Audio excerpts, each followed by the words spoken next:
So today I'm going to be pulling my 1980 Pontiac Firebird in the garage so I can swap out this non-running Chevy 350 for a Chevy 350 that does run. So when I originally bought this car, it had a 305 in it that had a knock. I ended up finding this built 350 on Facebook Marketplace for $1,000. Guy said it ran great.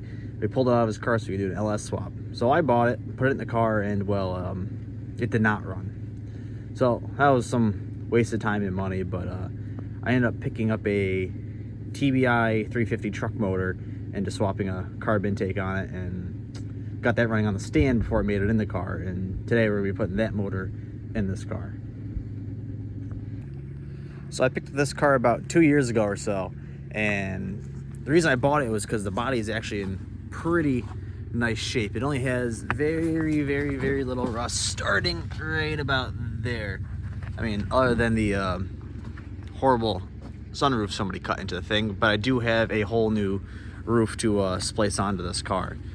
It's a bucket seat car, but I think these all came with bucket seats, so that's not really too special. Right there I got a whole Trans Am front clip for this car that will be also going on it, hopefully in the next video or two when we get the car going, and then eventually we'll be getting it painted. I'm not too sure what color it's going to be yet, but it'll be something that's not this horrible red. So right now I got my old Dodge warming up so I can pull that car into the garage, but I'm not too sure how I'm going to do it yet because I'm by myself out here, and it's got to go uphill, and I'm not too sure how it's going to work, but I'll figure it out somehow, I guess. This hasn't been fun at all, I'll tell you that much.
So the reason I put it in here the way I did by pushing on the bumper is because, well, I really don't care about that bumper because I have a replacement for it, and I ain't got no help. So that was the my best option, I think. So I'm gonna get the front end jacked up here and get some dollies under this, maybe under all four corners, so I can move it around a little bit better, square it up in here so I can start working on it.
things are great when you're working by yourself. I got them at Harbor Freight. I can't remember how much they were, but they weren't too awful expensive. I believe they come in packs of 2, so you gotta buy 2 sets to have all 4. So I'm probably gonna start with taking the nose off because my engine hoist doesn't really reach the motor in this car with this thing on. I can get it done, but it's a pain and it's gotta come off anyway, so I might as well start there.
So a couple of the bolts that hold the bumper on are carriage bolts, and they're spinning, and there's no way to get nothing on the back side of them to hold them in place. So I'm going to cut them off.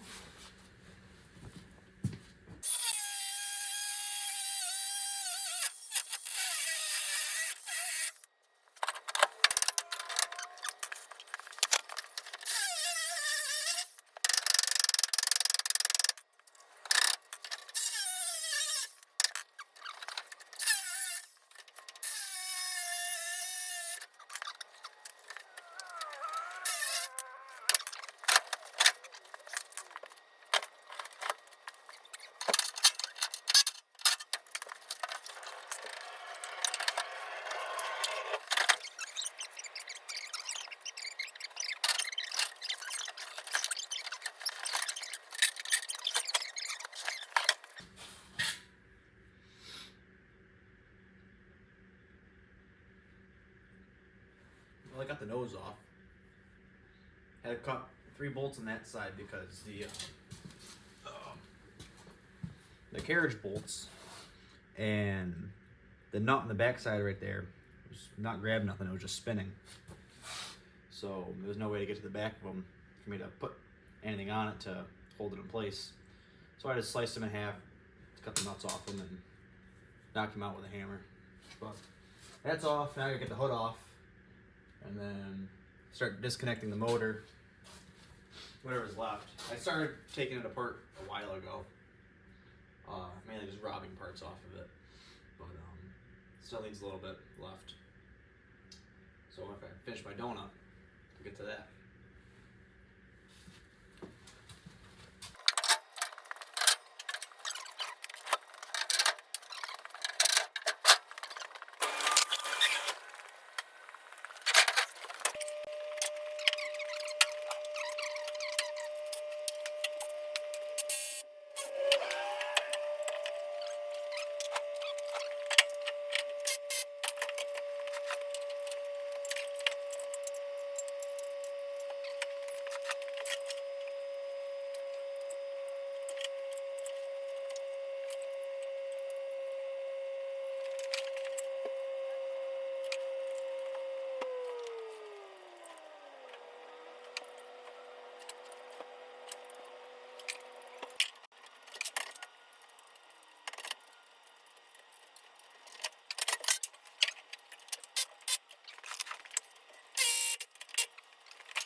both of those are out.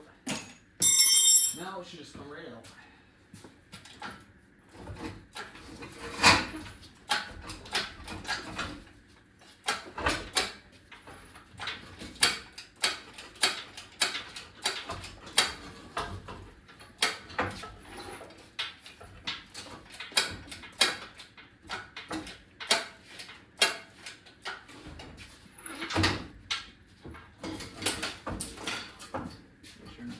Anything.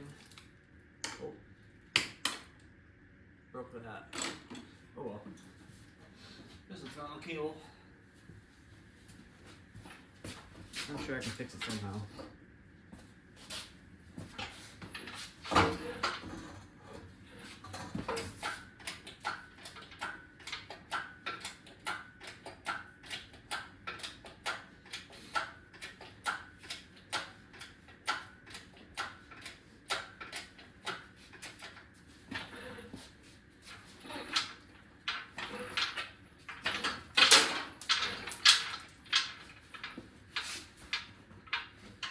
It doesn't roll the best, but that's because it has plastic front wheels on it.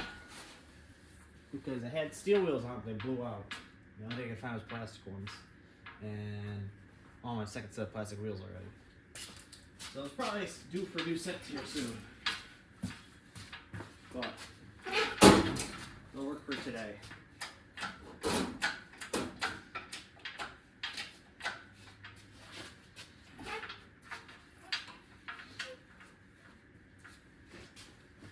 I really don't know where I'm going to set this thing to get it out of my way.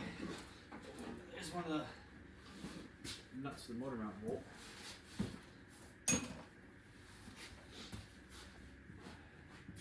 So I think I have to seal off of this motor is the mounts themselves put on this motor. Actually no, this one already has mounts. Never mind, I don't need to steal nothing off it.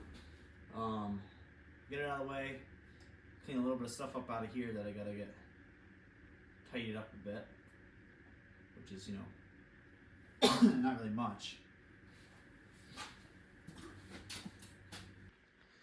So I got this motor stripped down for the most part for where I wanted to put it in the car. All I did was I took the headers off it and the spark plugs, and I took the distributor cap and wires off. That way I didn't break them trying to put it in. So this is a TBI truck motor of like a 90s pickup. It's a 350. It's bone stock except for the intake and carb and the HEI distributor. It's a Edelbrock Torquer 2 intake that I modified right there to fit a carbureted intake on these TBIs. All you gotta do is cut those center bolts out on both sides and they bolt right up and seal just fine. I've never had any issues. I've probably done 5 or 6 of them and I've never had an issue. So I picked this motor up out of a junkyard for about 250 bucks. I found the intake for $50 on at a swap meet. The carburetor actually came with the Firebird originally on the 305 that was in it. It was brand new. The guy had just put it on to get it going. So I reused that, and then the HEI distributor is also brand new. I found a swap meet for like 20 bucks. So overall, I don't really have too much money into this motor. Way less than what I have into that thing. That thing's about $1,000 boat anchor. Not to mention all the other money I had to put to add parts to get it into the car. But so yeah, this one I got it running on the stand the way it is. It ran good, has good oil pressure.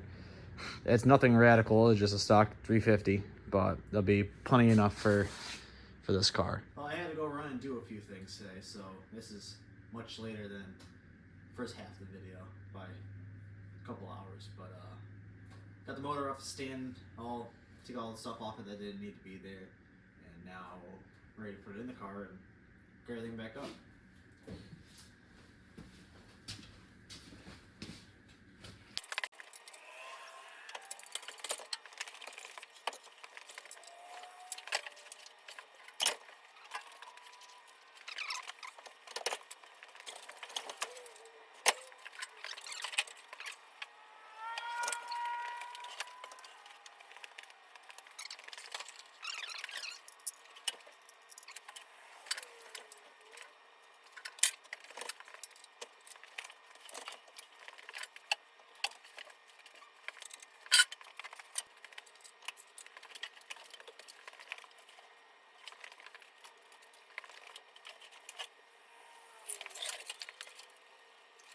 Well, I think I'm gonna call it quits for tonight. I got the motor set in there, the valve housing's bolted up, and the torque converter is all bolted up. I got the motor mounts in, so now all that's left is I gotta put the headers on, the whole front drive accessories, wire everything up, and she should be ready to run.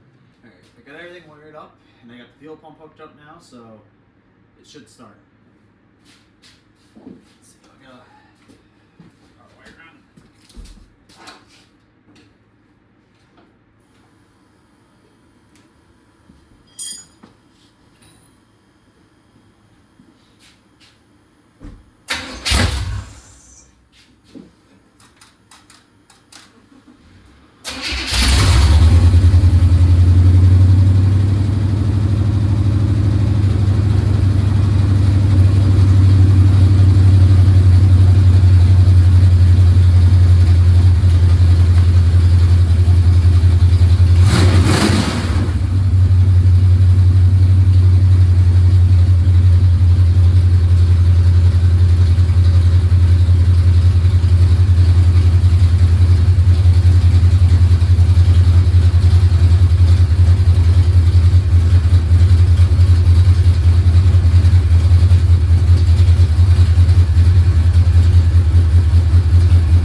Well, it runs.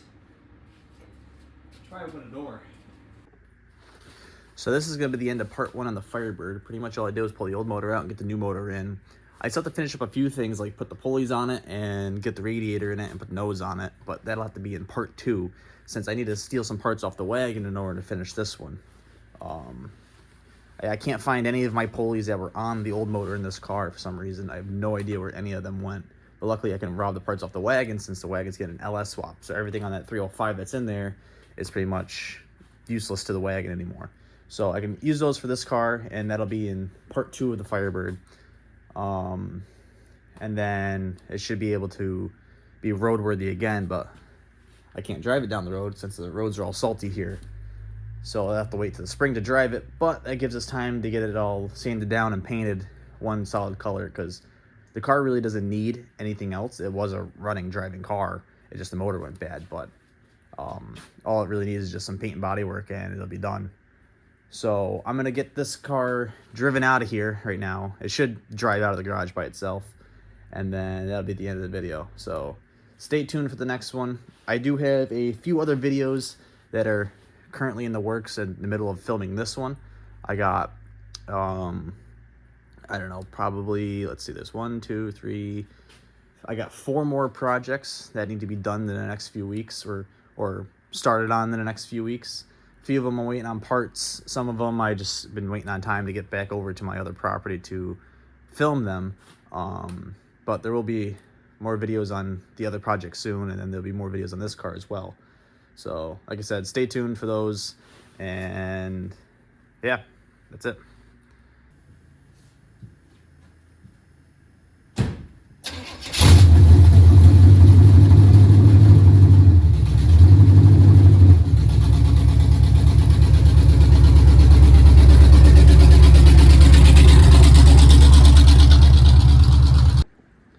So there you have it. The Firebird drove out of the garage under its own power. There will be a part 2 on this car eventually. Not sure exactly when. But thanks for watching, and I'll see you in the next one.